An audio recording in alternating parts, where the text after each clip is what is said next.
bahwa rancangan perda yang telah diajukan tersebut akan Komisi 4 DPRD Lombok terus menggodok keberadaan dari rancangan peraturan daerah mengenai fasilitasi penyelenggaraan pesantren.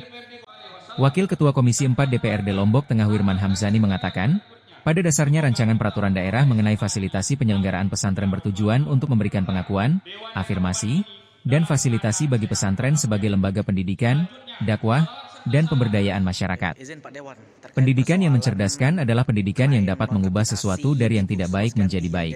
Sedangkan pendidikan yang memajukan adalah pendidikan yang mampu mendinamisasikan segala perubahan agar terjaga keselarasannya.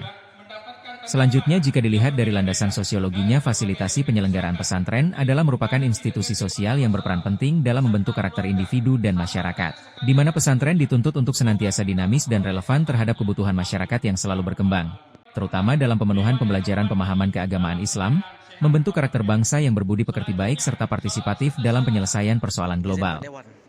Hamzan menerangkan ada beberapa pertimbangan yang menjadi dasar Komisi 4 mengajukan ranperda fasilitasi penyelenggaraan pesantren, diantaranya adalah sebagai berikut. 1. Pengakuan dan perlindungan hukum. Ranperda ini akan memberikan dasar hukum yang kuat bagi pesantren sebagai lembaga pendidikan keagamaan, sosial, dan ekonomi. Dengan adanya regulasi daerah, pesantren mendapat perlindungan dari kebijakan yang dapat menghambat perkembangannya. Dengan ranperda, pemerintah daerah dapat mengatur standar mutu pendidikan di pesantren agar tetap relevan dengan kebutuhan zaman, tanpa menghilangkan ciri khas dan tradisi keilmuan Islam yang sudah ada. 3. Dukungan anggaran dan fasilitas. Ranperda ini akan mengatur alokasi anggaran dari APBD untuk mendukung pesantren, baik dalam bentuk bantuan operasional, pembangunan infrastruktur, maupun peningkatan kualitas tenaga pendidik. 4. Pemberdayaan santri dan alumni. Ranperda ini mencakup program pemberdayaan santri, seperti pelatihan keterampilan, akses ke dunia kerja, hingga kemudahan dalam pengakuan ijazah bagi lulusan pesantren agar dapat bersaing di berbagai sektor. 5. Hubungan dengan pemerintah daerah.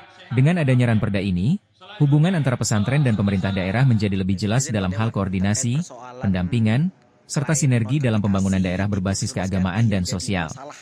Ranperda ini juga dapat menjadi instrumen dalam menjaga pesantren dari pengaruh radikalisme dengan mendorong kurikulum yang berlandaskan Islam rahmatan lil alamin serta moderasi beragama. Pesantren seringkali menjadi pusat pemberdayaan masyarakat, baik dalam aspek ekonomi, sosial, maupun keagamaan. Ranperda ini dapat mendorong pesantren agar lebih berkontribusi dalam pembangunan daerah melalui program kemandirian ekonomi berbasis pesantren.